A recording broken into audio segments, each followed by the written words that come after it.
നമസ്തേ, പുതിയൊരു വീഡിയോയിലേക്ക് ഏവർക്കും സ്വാഗതം. നമ്മളിവിടെ പറയുന്നത് ഒരു ഗൃഹനിർമ്മാണത്തിനായി തിരഞ്ഞെടുക്കുന്ന ഭൂമിയുടെ തെക്ക് ഭാഗത്ത് റോഡുണ്ടെങ്കിൽ അവിടെയുള്ള ഗൃഹനിർമ്മിതി എങ്ങനെയായിരിക്കണമെന്നതിനെ കുറിച്ചാണ് നമ്മളിവിടെ പറയുന്നത്. തെക്ക് ഭാഗത്ത് റോഡുണ്ടെങ്കിൽ അവിടെ ഗൃഹം നിർമ്മിക്കുമ്പോൾ അതിൻ്റെ ദർശനം തെക്ക് ദിക്കിലേക്ക് തന്നെ ആയിരിക്കണം. വാസ്തുശാസ്ത്ര വിധി പ്രകാരം ഒരു ഗൃഹം നിർമ്മിക്കണമെങ്കിൽ അത് വടക്ക് ദർശനമായ തെക്കിനി ഗൃഹം നിർമ്മിക്കണമെന്നാണ്. അല്ലാത്ത പക്ഷം കിഴക്ക് ദർശനമായ പടിഞ്ഞാറ്റിനി ഗൃഹം നിർമ്മിക്കാമെന്നും പറയുന്നു. അതേപോലെ തെക്കിനിയും പടിഞ്ഞാറ്റിനിയും ചേർത്തും നിർമ്മിക്കാമെന്നും പറയുന്നുണ്ട്. എന്ന് കരുതി തെക്കിലേക്കോ പടിഞ്ഞാറിലേക്കോ ദർശനമായ ഗൃഹങ്ങൾ നിർമ്മിക്കാൻ പാടില്ല എന്നല്ല. തെക്ക് ദിക്കിലേക്ക് ദർശനമായ ഗൃഹങ്ങൾ നിർമ്മിക്കുമ്പോൾ വളരെയധികം ശ്രദ്ധിക്കണം. തെക്ക് ദർശനമായ ഗൃഹങ്ങൾ നിർമ്മിക്കുന്നത് ഒരു ഭയപ്പാടോടെയാണ് കാണുന്നത്. അപ്പോൾ യമൻ്റെ ദിക്കാണ്, അത് കാലൻ്റെ ദിക്കാണ് എന്നൊക്കെയാണ് പലരും പറയുന്നത്. തെക്ക് ദർശനമായ ഗൃഹങ്ങൾ നമുക്ക് ഒട്ടേറെ ഗുണദോഷങ്ങൾ പ്രത്യക്ഷത്തിൽ നമുക്ക് കാണാൻ കഴിയും. തെക്ക് ദർശനമായ ഗൃഹങ്ങളിൽ വസിക്കുന്നവർ ആദർശങ്ങളിൽ അടിയുറച്ച് വിശ്വസിക്കുന്നവരാണ്, സ്വാർത്ഥമതികളായിരിക്കും. ഇങ്ങനെയുള്ള ഭവനങ്ങളിൽ സ്ത്രീകൾക്ക് ആധിപത്യം കൂടുതലായിരിക്കും. തെക്ക് ദർശനമായ ഗൃഹങ്ങളിൽ വസിക്കുന്നവർ ആനയെ വരെ വാങ്ങുമെന്നാണ് ശാസ്ത്രം പറഞ്ഞിട്ടുള്ളത്. അപ്പോൾ ഇന്നത്തെ കാലത്ത് നമ്മൾ വാഹനങ്ങൾ വാങ്ങും എന്ന് ഉദ്ദേശിച്ചാൽ മതി. അതേപോലെ തന്നെ സന്താനങ്ങൾക്ക് വിദേശത്ത് പോകാനുള്ള സാഹചര്യങ്ങൾ ഒത്തുവരും. ബിസിനസ് ചെയ്യുന്നവർക്ക് തെക്ക് ദർശനമായ ഗൃഹങ്ങൾ ഉത്തമമാണെന്നാണ്. വളരെയധികം പ്രാധാന്യം നൽകിക്കൊണ്ട് സൂക്ഷ്മതയോടെ കൈകാര്യം ചെയ്യേണ്ട ഒരു നിർമ്മിതിയാണ് തെക്ക് ദർശനമായ ഗൃഹങ്ങൾ. അല്ലാത്ത പക്ഷം അവിടെ പുരുഷാധിപത്യത്തെ തടഞ്ഞുകൊണ്ട് സ്ത്രീകൾ മുന്നോട്ട് വരുന്നത് കാണാൻ കഴിയും. തെക്ക് ദർശനമായ ഗൃഹങ്ങൾ നിർമ്മിക്കുമ്പോൾ പ്രധാനമായും സ്ഥാനനിർണയം നടത്തുമ്പോൾ മുൻകാലങ്ങളിലെ പോലെ വലിയ പറമ്പുകളായിരിക്കത്തില്ല, ഇന്ന് ചെറിയ പറമ്പുകളായിരിക്കും. അപ്പോൾ നമുക്ക് ചെറിയ പറമ്പുകളാകുമ്പോൾ നമുക്കവിടെ കണ്ണം തിരിച്ചൊന്നും സ്ഥാനനിർണയം നടത്താൻ പറ്റത്തില്ല. അങ്ങനെ വരുമ്പോൾ എന്താ വേണ്ടത്? കിഴക്ക് ഭാഗത്തും വടക്ക് ഭാഗത്തും കൂടുതൽ കാലി സ്ഥലം വരത്തക്ക വിധത്തിലായിരിക്കണം സ്ഥാനനിർണയം നടത്തേണ്ടത്. തെക്ക് ഭാഗത്തും പടിഞ്ഞാറ് ഭാഗത്തും കാലി സ്ഥലം കുറവായിരിക്കണം. ആ രീതിയിൽ മാത്രമേ സ്ഥാനനിർണയം നടത്താവൂ. അതേപോലെ അതിൻ്റെ സിറ്റ് ഔട്ട് കൊടുക്കുമ്പോൾ ആ ഗൃഹത്തിൻ്റെ തെക്ക് ദിക്കിൻ്റെ ഉച്ചസ്ഥാനത്ത് തന്നെ ആയിരിക്കണം സിറ്റ് ഔട്ട് കൊടുക്കേണ്ടത്. ഉച്ചസ്ഥാനം എന്ന് പറയുമ്പോൾ ആ ഗൃഹത്തിൻ്റെ തെക്ക് ഭാഗത്ത് തന്നെ കിഴക്ക് പടിഞ്ഞാറുള്ള നീളത്തെ രണ്ടായി ഭാഗിച്ചാൽ കിഴക്കോട്ട് മാറി വരുന്ന പകുതി ഭാഗമാണ് ഉച്ചസ്ഥാനം.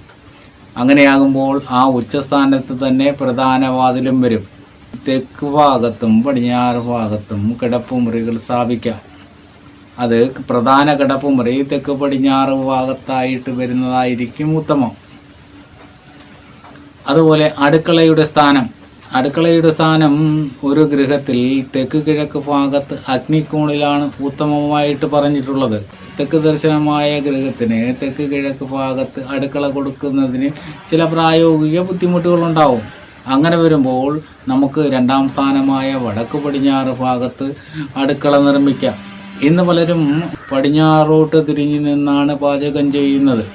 അത് തെറ്റായ പ്രവണതയാണ്. മുൻകാലങ്ങളിൽ ഇത് വടക്ക് പടിഞ്ഞാറ് ഭാഗത്ത് അടുക്കള വടക്കോട്ട് തള്ളി അടുക്കള നിർമ്മിച്ചുകൊണ്ട് കിഴക്കോട്ട് തിരിഞ്ഞു നിന്ന് പാചകം ചെയ്യുന്ന രീതിയിലായിരുന്നു നിർമ്മിച്ചിരുന്നത്. ഇക്കാലത്ത് നമുക്ക് ചെറിയ പറമ്പുകളും ചെറിയ വീടുകളുമാകുമ്പോൾ നമുക്ക് അങ്ങനെ അടുക്കള നിർമ്മിക്കാൻ ബുദ്ധിമുട്ടായിരിക്കും. വടക്ക് പടിഞ്ഞാറ് ഭാഗത്ത് അടുക്കള നിർമ്മിച്ചുകൊണ്ട് വടക്ക് പടിഞ്ഞാറ് ഭാഗത്ത് തന്നെ വടക്കോട്ട് തള്ളി ഒരു വർക്ക് ഏരിയ ചെയ്തുകൊണ്ട് അതിൻ്റെ കിഴക്ക് ഭാഗത്ത് സ്ലാബ് ക്രമീകരിച്ച് അവിടെ കിഴക്കോട്ട് തിരിഞ്ഞു നിന്ന് പാചകം ചെയ്യുന്ന രീതിയിൽ അടുക്കളയെ ക്രമീകരിക്കണം. സൂര്യൻ്റെ പ്രഭാത രശ്മികൾ അടുക്കളയിൽ പതിയുന്ന രീതിയിലായിരിക്കണം. കേരളത്തിൽ കിഴക്ക് വടക്ക് ഭാഗത്താണ് കൂടുതലായും അടുക്കളകൾ നിർമ്മിച്ച് കണ്ടിട്ടുള്ളത്. അപ്പോൾ അത് ഒഴിവാക്കുന്നതായിരിക്കും നല്ലത്. അടുക്കളയ്ക്ക് കിഴക്കും വടക്കും ആകാമെന്ന് പറയുന്നു, എങ്കിലും കിഴക്ക് വടക്ക് ഒഴിവാക്കുന്നതായിരിക്കും നല്ലത്. കാരണം കിഴക്ക് വടക്ക് ഭാഗത്ത് കാലിയായ സ്ഥലം വരണം, അവിടെ തുറസായിരിക്കണം എന്നൊക്കെ പ്രത്യേകം ശാസ്ത്രം നിർദ്ദേശിക്കുന്നു. അവിടെ അടുക്കള ഒഴിവാക്കുന്നതായിരിക്കും നല്ലത്. പൂജാമുറിക്ക് സ്ഥാനം നിർണ്ണയിക്കുമ്പോൾ കിഴക്കും വടക്കും ആകാമെന്ന് പറയുന്നു. എങ്കിലും കിഴക്ക് വടക്ക് ഭാഗത്താണ് പൂജാമുറിക്ക് ഉത്തമ സ്ഥാനം. അപ്പോൾ നമുക്ക് തെക്ക് ദർശനമായ ഗൃഹമായതുകൊണ്ട് നമുക്ക് തെക്ക് ഭാഗത്ത് കിഴക്ക് പടിഞ്ഞാറ് നീളത്തിൽ സിറ്റ് ഔട്ട് നിർമ്മിച്ചുകൊണ്ട് സിറ്റ് ഔട്ടിൻ്റെ പടിഞ്ഞാറേ അറ്റത്ത് നമുക്ക് പൂജാമുറി നിർമ്മിക്കാം. സ്റ്റെയർ കേസ് നിർമ്മിക്കുന്നുവെങ്കിൽ നമുക്ക് തെക്ക് ഭാഗത്തും പടിഞ്ഞാറ് ഭാഗത്തും സ്റ്റെയർ കേസ് നിർമ്മിക്കാം. തെക്കും പടിഞ്ഞാറും ഭാഗത്ത് നിർമ്മിക്കുന്നുവെങ്കിലും നമുക്ക് തെക്കോട്ടോ പടിഞ്ഞാറോട്ടോ കയറത്തക്ക രീതിയിലായിരിക്കണം. അതും വലത് തിരിഞ്ഞ് കയറത്തക്ക രീതിയിലായിരിക്കണം സ്റ്റെയർ കേസ് രൂപകൽപ്പന ചെയ്യേണ്ടത്. അതേപോലെ ടോയ്ലറ്റിന് സ്ഥാനം നിർണ്ണയിക്കുമ്പോൾ ഗൃഹത്തിനുള്ളിൽ ടോയ്ലറ്റിന് സ്ഥാനം എവിടെയും പറയുന്നില്ല. എങ്കിൽ പോലും ഈ കാലഘട്ടത്തിൽ നമുക്ക് ടോയ്ലറ്റിൻ്റെ ആവശ്യം ഗൃഹത്തിനുള്ളിൽ ആവശ്യമായി വന്നിരിക്കുന്നു. കിഴക്ക് വടക്ക് ഭാഗത്തും തെക്ക് പടിഞ്ഞാറ് ഭാഗത്തും ശുദ്ധമായിരിക്കേണ്ട സ്ഥാനമാണ്. അതിനാൽ നമുക്ക് ആ കിഴക്ക് വടക്ക് ഭാഗത്തും തെക്ക് പടിഞ്ഞാറ് ഭാഗത്തും ടോയ്ലറ്റ് ഒഴിവാക്കണം. അതേപോലെ തന്നെ അഗ്നികോണിൽ അവിടെ അഗ്നിയുടെ സ്ഥാനമാണ്, അവിടെയും ജലസാന്നിധ്യം വരാൻ പാടില്ല. അപ്പോൾ അതിനാൽ അവിടെയും ഒഴിവാക്കുന്നതായിരിക്കും നല്ലത്. പിന്നെ നമുക്ക് വടക്ക് പടിഞ്ഞാറ് ഭാഗത്ത് മൃത്യുസൂത്രത്തെ ഭേദിക്കാതെ വടക്ക് പടിഞ്ഞാറ് ഭാഗത്ത് ടോയ്ലറ്റ് നിർമ്മിക്കാം. കിണറിന് സ്ഥാനം നിർണ്ണയിക്കുമ്പോൾ കിഴക്കും വടക്കും ആകാം. കിഴക്ക് വടക്ക് ഭാഗത്ത് ഈശാന്യത്തിലാണ് കിണറിന് ഉത്തമ സ്ഥാനം. അപ്പോൾ ഇന്ന് ചെറിയ പറമ്പുകളാകുമ്പോൾ നമുക്ക് ഈശാന്യത്തിൽ കിണറിന് സ്ഥാനം നിർണ്ണയിക്കാൻ ബുദ്ധിമുട്ടായിരിക്കും. അങ്ങനെയുള്ള സാഹചര്യത്തിൽ കിഴക്കോ വടക്കോ കിണറിന് സ്ഥാനം നിർണ്ണയിക്കാം. ഒരു വലിയ പറമ്പാണെങ്കിൽ കിഴക്ക് വടക്ക് ഭാഗത്ത് നമുക്ക് കിണറിന് സ്ഥാനം നിർണ്ണയിക്കാം. കാരണം ചെറിയ പറമ്പാകുമ്പം അവിടെ കർണസൂത്രം വേദിച്ച് വരാൻ സാധ്യത കൂടുതലായിരിക്കും. അതുകൊണ്ട് നമുക്ക് കിഴക്കോ വടക്കോ കിണറിന് സ്ഥാനം നിർണ്ണയിക്കാം. അതേപോലെ മതിൽ കെട്ടുമ്പോൾ നമ്മൾ തെക്ക് ഭാഗത്തെ മതിൽ വടക്ക് ഭാഗത്തെ മതിലിനേക്കാൾ കൂടുതലായിരിക്കണം. അത് പ്രത്യേകം ശ്രദ്ധിക്കണം. അതേപോലെ ഗേറ്റ് സ്ഥാപിക്കുമ്പോൾ അതിൻ്റെ ഉച്ചസ്ഥാനത്തെ തെക്ക് ദിക്കിൻ്റെ ഉച്ചസ്ഥാനത്തായിരിക്കണം ഗേറ്റ് സ്ഥാപിക്കേണ്ടത്. ഉച്ചസ്ഥാനം എന്ന് പറയുമ്പം തെക്ക് ഭാഗത്തെ കിഴക്ക് പടിഞ്ഞാറുള്ള നീളത്തെ രണ്ടായി ഭാഗിച്ചാൽ അതിൻ്റെ കിഴക്കോട്ട് മാറി വരുന്ന പകുതി ഭാഗമാണ് ഉച്ചസ്ഥാനം.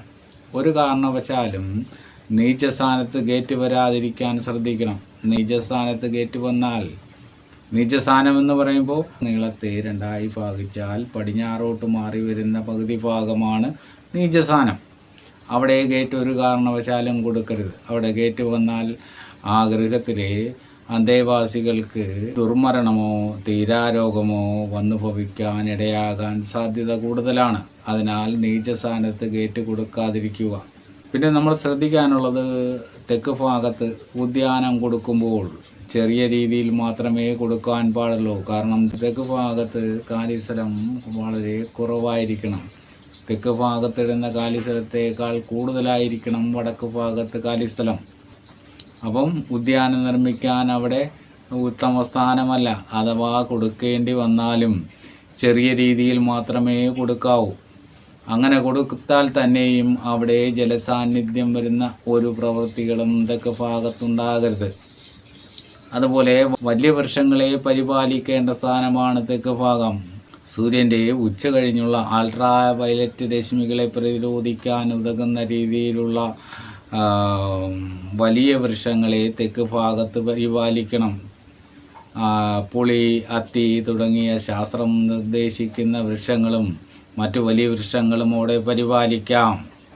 ഇങ്ങനെയൊക്കെയുള്ള കാര്യങ്ങൾ നമുക്കവിടെ ശ്രദ്ധിച്ച് ചെയ്തു കഴിഞ്ഞാൽ നമുക്ക് തെക്ക് വശത്ത് റോഡുള്ള ഭൂമിയിൽ ഗൃഹം നിർമ്മിക്കുമ്പോൾ, അതായത് തെക്ക് ദർശനമായ ഗൃഹം നിർമ്മിക്കുമ്പോൾ ഉത്തമമാക്കിയെടുക്കാൻ സാധിക്കും. ഇങ്ങനെയുള്ള അറിവുകൾ നേടുവാൻ നിങ്ങൾ ഈ ചാനൽ സബ്സ്ക്രൈബ് ചെയ്യുക. വീഡിയോ ഇഷ്ടപ്പെട്ടാൽ ലൈക്ക് ചെയ്യാനും ഷെയർ ചെയ്യാനും മറക്കരുത്. എല്ലാവർക്കും നന്മകളുണ്ടാവട്ടെ. അടുത്ത വീഡിയോ കാണുന്നത് വരെ നിങ്ങൾക്കെൻ്റെ നമസ്കാരം.